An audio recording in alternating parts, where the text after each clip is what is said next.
पण या सरकारला माझी माननीय मुख्यमंत्र्यांना विनंती आहे की जे सत्य आहे ते कृपा करून दाबू नका. ही लोकशाही आहे, दडपशाही नाही.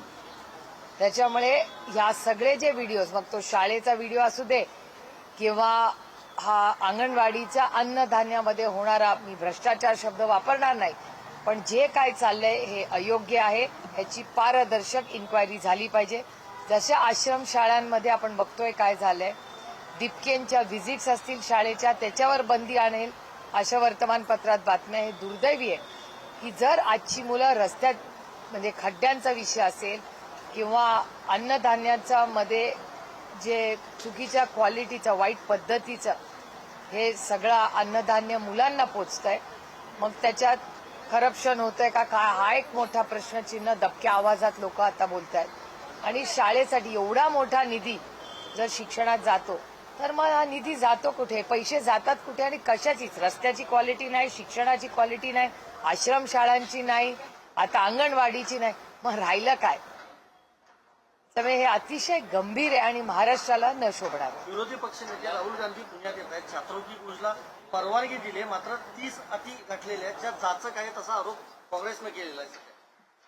बघा, एका लोकशाहीमध्ये या देशाचे राहुलजी एक युवा नेते आहेत आणि एलओपी पण आहेत, म्हणजे लीडर ऑफ ऑपोजिशन आहेत. ते जर एक कार्यक्रम घ्यायला, त्यांच्या संघटनेचा कार्यक्रम घ्यायला पुण्यात येत असतील तर एवढ्या अटी शर्ती कशाला? लोकशाही पद्धतीनेच येत आहेत, शांततेच्या मार्गाने येणार, भाषण करणार, मुलांशी संवाद साधणार आणि जाणार. त्याच्यात गैर काय? त्याच्यासाठी अति शक्ती म्हणजे मला कमाल वाटते. आणि पुण्यासारख्या ठिकाणी जिथे रोज म्हणजे कोयता गँग आहे, तिथे खून होत आहेत, अनेक वेळा मुलींचा विनयभंग झालाय, त्याच्यासाठी अटी शर्ती नाही. पण राहुलजी पुण्यात येत आहेत एक भाषण करायला आणि संवाद साधायला, त्याला अटी शर्ती. हे दुर्दैव आहे. आणि हा डेटा माझा नाही, पुणे हा महाराष्ट्रात 1 नंबरला क्राईमला आहे. हा माझा डेटा नाही, हा डेटा भारत सरकारच्या होम मिनिस्ट्रीचा आहे, ज्याचं नेतृत्व आज अमित भाई शाह करतात.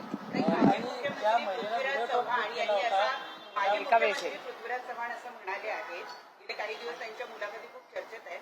ते असं म्हणतात की शरद पवार आणि अजित पवार यांचा पक्ष एक होतो आहे असं माझ्या कानावर आहे आणि मनुवाद्यांच्या नादी लागू नये असं ते म्हणाले. पृथ्वीराज बाबा हे राज्याचे महत्वाचे सिनियर नेते आहेत आणि एका सशक्त लोकशाहीमध्ये त्यांना मार्गदर्शन करायचा अर्थातच अधिकार आहे. त्याच्यामुळे त्यांनी जे काही सांगितलेलं आहे किंवा ते बोललेले आहेत, जसं आम्हाला बोलायची ताकद आहे तशी आम्ही ऐकायची ताकद ठेवली पाहिजे. त्याच्यामुळे त्यांना तो बोलायचा अर्थातच अधिकार आहे. ते महाराष्ट्राचे मुख्यमंत्री राहून गेलेत, वरिष्ठ नेते आहेत, वयानी आणि पदानी दोन्ही मोठे आहेत आमच्या सगळ्यांपेक्षा. तो बोलायचा त्यांना अधिकार आहे. असं एक मोठं वक्तव्य केलेलं आहे की 2014 मध्येच महाविकास आघाडी म्हणून सत्ता स्थापन करण्याचा प्रस्ताव जो आहे तो आलेला होता, मात्र तेव्हा हा प्रस्ताव फेटाळण्यात आला आणि नंतर 19 मध्ये हा प्रस्ताव आम्ही पुढे केला. राष्ट्रवादीच्या आशीर्वादामुळे फडणवीस सरकार आलं, त्याला आपण नकार दिला. पण आम्ही नकार दिला, बाबांनी नकार दिला. म्हणजे बाबांनी 14ला नकार दिला आणि 19ला होकार दिला असेल, तेव्हा माहिती नाही. तेव्हा सोनियाजी काँग्रेसच्या अध्यक्ष होत्या. मला वाटतं या गोष्टी सोनियाजींना विचाराव्या लागतील. मी त्या प्रक्रियेत महाविकास आघाडीचे निर्माते शरदचंद्र पवार आहेत असं आतापर्यंत आम्ही बोलत आलोय, आम्ही लिहित आलेलो आहे. पृथ्वीराज चव्हाण असं म्हणतात की 2014लाही मी तो प्रस्ताव दिला होता, त्यावेळेला फेटाळण्यात आला. 2019लाही मी तो प्रस्ताव दिला आणि मग तो मान्य झाला. म्हणजे कुठेतरी मवियाचा करता करता मी आहे असं सांगण्याचा त्यांचा प्रयत्न दिसतो. शाही प्रत्येकाला बोलायला अधिकार आहे, काही प्रॉब्लेम नाही. आणि मी तुम्हाला खरं सांगू, महाराष्ट्राचे जे काँग्रेसचे नेते आहेत नाही, दुर्दैवाने राष्ट्रवादीलाच नेहमी चुकीच्या बॉक्समध्ये बसवतात. एक चांगलं आहे की दिल्लीमधली त्यांची जी मेन लिडरशिप आहे काँग्रेस पक्षाची, त्यांची माझी रोजगाठ होते दिल्लीमध्ये. त्याच्यामुळे त्यांची जी लिडरशिप आहे, मग खडगे साहेब असतील, सोनियाजी असतील, राहुलजी, प्रियांका गांधी, वेणुगोपालजी, ही त्यांची जी सिनियर लिडरशिप आहे, त्यांच्या मनात असं काही नाही असं मी समजते. कारण का प्रत्येक मिटिंगला ते राष्ट्रवादी काँग्रेस पक्षाला पार्लमेंटमध्ये बोलवतात. एरवी काही मीटिंग्स असतील त्याला, जेव्हा पॉलिसी मेकिंग असते त्याला बोलवतात. त्याच्यामुळे महाराष्ट्राची काँग्रेस आणि देशाच्या काँग्रेसमध्ये काहीतरी कदाचित काहीतरी सुसंवाद नसावा म्हणूनच मग पुणे असेल किंवा महाराष्ट्र असेल, या दोन्ही काँग्रेसची जी मतं आहेत आणि केंद्र सरकारमधल्या सेंट्रल काँग्रेसच्या लिडरशिपमध्ये काहीतरी गॅप दिसते, असं एकूण तुमच्या प्रश्नातून मला दिसतं. नाही, पण तुमच्या आशीर्वादामुळे सरकार आलं, फडणवीस सरकार, असं म्हणतात पृथ्वीराज चव्हाण. लोकशाही हो, प्रत्येकाला बोलायचा अधिकार आहे. सुनेत्रा पवार यांच्या नियुक्तीबाबत त्यांच्याच पक्षातले काही नेते त्यांना नोटिसा पाठवत आहेत, तर यावर काँग्रेसनं अशी शंका उपस्थित केली आहे की भाजपचेच काही स्लीपर सेल म्हणून लोक त्या पक्षात काम करतात. तुम्हाला काय वाटतं? राष्ट्रवादी काँग्रेस पक्ष, अजित पवार गट ते काय करतात आता तो त्यांचा वैयक्तिक प्रश्न आहे. आमची लढाई त्यांच्याबरोबर क्लिअर कट सुप्रीम कोर्टमध्ये चाललेली आहे. आजही मी माझ्या मतावर सातत्याने ठाम आहे. राष्ट्रवादी काँग्रेस पक्ष ह्याचा फाउंडर मेंबर आणि फाउंडर प्रेसिडेंट हे शरद पवार कालही होते, आजही आहेत आणि उद्याही राहतील. पहिला मुद्दा. आमची केस ही पहिली इलेक्शन कमिशनला गेली. इलेक्शन कमिशनमध्ये आमचं जे कॉन्स्टिट्यूशन आहे, राष्ट्रवादी काँग्रेस पक्षाचं जे संविधान आहे, त्या संविधानामध्ये आमदार खासदार काय म्हणतात त्यांना मतदान नाहीये. ऑर्गनायझेशन कुणाच्या बरोबर आहे ते महत्वाचं आहे. ऑर्गनायझेशनची सगळी कागदपत्र, सगळी ॲफिडेव्हिट्स, सगळा जो पत्रव्यवहार आहे तो पूर्णपणे आम्ही त्या 8 हिअरिंग्जमध्ये, जिथे 80 वर्षाचे शरद पवार ज्यांनी पक्ष स्थापन केला ते स्वतः प्रत्येक हिअरिंगला हजर होते आणि त्या प्रत्येक हिअरिंगमध्ये काय झालं हे तुम्हालाही सगळ्यांना माहिती आहे. प्रत्येक वेळेस आम्ही ब्रीफिंग केलं. 8 मीटिंग झाल्यानंतर 8 वेळा ऐकून घेतल्यानंतर आमच्यावर अर्थातच तो आदरणीय पवार साहेबांवर अन्याय होता, कारण का ते फाउंडर मेंबर, फाउंडर प्रेसिडेंट आणि पेपरवर्क सगळं त्यांचं व्यवस्थित आहे. म्हणून आम्ही सुप्रीम कोर्टात गेलो. सुप्रीम कोर्टात आजही आम्ही हिअरिंग मागतोय, पण सुप्रीम कोर्टात आम्हाला हिअरिंग मिळत नाही. आणि राष्ट्रवादी काँग्रेस पक्ष, शरदचंद्र पवार ही एक अरेंजमेंट आम्हाला करून देण्यात आली, कारण का आम्ही आज राष्ट्रवादी काँग्रेस पक्ष, अजित पवार गटाच्या विरोधात आजही आमची कोर्टात केस चालू आहे.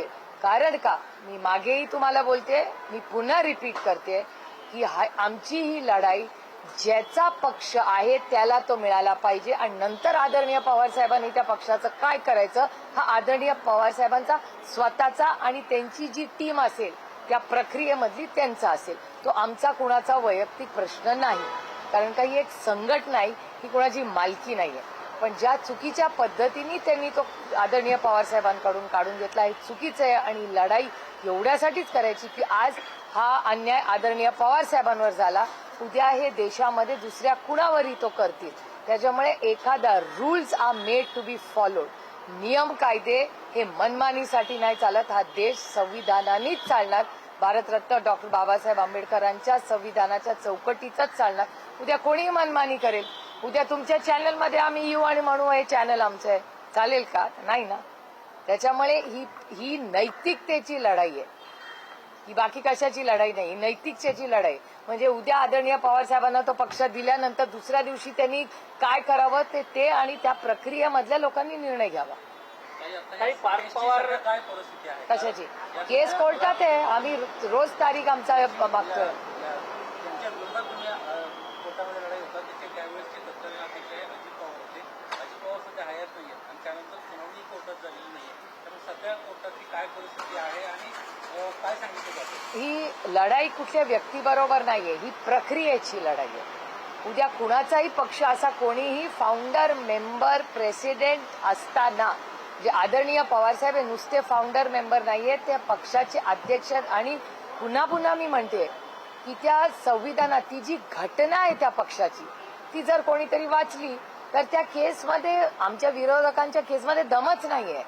म्हणून इलेक्शन कमिशनमध्ये ते जरूर जिंकले असतील चुकीच्या पद्धतीने, पण ते कोर्टात नाही जिंकू शकत आणि म्हणून आम्हाला तारीख कदाचित मिळत नसेल.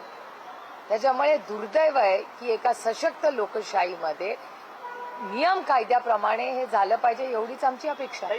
एकीकडे शरद पवारांना मागच्या वेळेस प्रफुल्ल पटेल आणि सुनील तटकरे भेटायला जात होते, तर आता पार्थ पवार शरद पवारांना भेटतात आहे. नेमकी या भेटीमागे चर्चा काय? कारण की दोन्ही पक्ष सातत्यानं विलिनीकरण होणार अशा राजकीय वर्तुळात चर्चा आहेत आणि त्यातच पार्थ पवार आणि शरद पवारांची भेट सिल्व्हर ओकवर होते. चॅनल्सवर या चर्चा मी खूप वेळा पाहते, पण राष्ट्रवादी काँग्रेस पक्ष हा पूर्ण ताकदीने आज राज्यासमोर जी मोठी आव्हानं आहेत त्याच्या कामाला लागलेला आहे आणि आम्ही संघटना पक्ष हा लोकांच्या आयुष्यात एक चांगला बदल घडवण्यासाठी या लोकांना न्याय देण्यासाठी त्याच्यामुळे ह्या ज्या चर्चा ज्या चालू असतात अनेक भागांमध्ये तुम्ही अनेक वेळा मला प्रश्न विचारतात त्या चालूच असतात. ठीक आहे, नाणं आमचं मार्केटमध्ये चाललंय ह्याच्यात आम्हाला समाधान आहे. पण महत्वाची गोष्ट की हे लोक जे भेटत या देशातले काश्मीर टू कन्याकुमारी याच्यामधले अनेक नेते सगळ्याच पक्षाचे हे आदरणीय पवार साहेबांना बऱ्याच वेळा भेटत असतात. आता प्रफुल्लभाई किंवा तटकरे साहेब किंवा पार्थ पवार हे त्यांना का भेटले याचं उत्तर आदरणीय पवार साहेबच देऊ शकतील. पण गाठीभेटी ह्या अनेक वर्ष आम्ही एकत्र काम केलेलं आहे. अनेक महत्वाचे मुद्दे असतात त्याच्यामुळे गाठीभेटी होत असतात आणि मला असं वाटतं आदरणीय पवार साहेबांच्या मनाचा मोठेपणा पण आपण म्हणूया की समोरचा कसाही वागला तरी आदरणीय पवार साहेब ते सगळं विसरून त्या सगळ्या गोष्टी सोडून लार्जर पिक्चर काय जास्ती काय महत्वाचं आहे कुठलाही हेवा देवा मनात न ठेवता ते पुढे सगळ्यांनाच वेळ देत असतात. काही पुण्यामध्ये निधी वाटपावरतून खरं तर नाराजी नाट्य समोर येताना पाहायला मिळतात. पुण्याची महापालिकेची निवडणूक दोन्ही राष्ट्रवादी काँग्रेस पक्ष एकत्रितपणे निवडणूक लढलेला होता आणि आता अमोल बालवडकर असेल किंवा सुहास टिंगरे असतील यांचे निधी नगरसेवक फंडाचे ते भाजपने रोखलेले आहेत आणि त्या सगळ्या संदर्भात त्या दोन्ही नगरसेवकांनी एकीकडे उपमुख्यमंत्री सुनेत्रा पवार यांना पत्र लिहिलंय आणि त्यांच्या विरोधात गणेश बिडकर यांनी खरं तर त्यांची तक्रार सुनेत्रा पवारांकडे दिली. एक तर काँग्रेस पक्ष मी महिन्यातून एकदा पुणे म्युनिसिपल कॉर्पोरेशनला बारामती लोकसभा मतदारसंघाचा रिव्ह्यू घ्यायला जाते. दरवेळीस मी जेव्हा जाते तेव्हा काँग्रेस पक्षाला आणि शिवसेनेला आवर्जून त्याची माहिती देते की तुमचीही काही कामं पेंडिंग असतील तर जरूर सांगा, मी स्वतः त्याच्यात जातीने लक्ष घाली. त्यामुळे दरवेळीस मी गेल्यावर त्या दोन्ही संघटनेंना पक्षांना मी बोलवत असते आणि आमचा प्रयत्न आहे की पुण्याच्यासाठी आज पुण्यामध्ये खड्डे असतील पाणी असतील कचऱ्याचे प्रश्न असतील अतिशय गंभीर झालेले आहेत आणि पुणे हे शहर इन्फ्रास्ट्रक्चर वाईज कोलॅप्स झालेलं आहे असं अनेक लोक दबक्या आवाजात सातत्याने पुण्याबद्दल बोलत असतात. अनेक वेळा तीव्र नाराजीही आपल्याला लोकांमध्ये पुण्यात दिसते. त्यामुळे एवढी मोठी ताकद भारतीय जनता पक्षाला आली असली तरी गेल्या काही वर्षामध्ये फार काही पुण्याच्या ट्रॅफिकमध्ये पाण्यामध्ये कचऱ्यामध्ये किंवा फ्लडिंगमध्ये जेव्हा पाऊस येतो तेव्हा झाल्यात मला तरी कुठे दिसत नाही.